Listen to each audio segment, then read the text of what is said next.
যদি আমি বলি স্প্রাউটস দিয়ে ব্রেকফাস্ট বানানো যায়, তাও আবার এত টেস্টি আর হেলদি। আমরা তো জানি এখন বাচ্চাদের কতটা নিউট্রিশন জরুরি, আর sprouts great source of nutrient.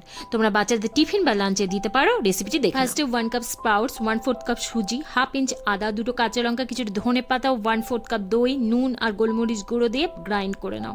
আমাদের ব্যাটার তৈরি হয়ে গেল, kind of instant dosa batter.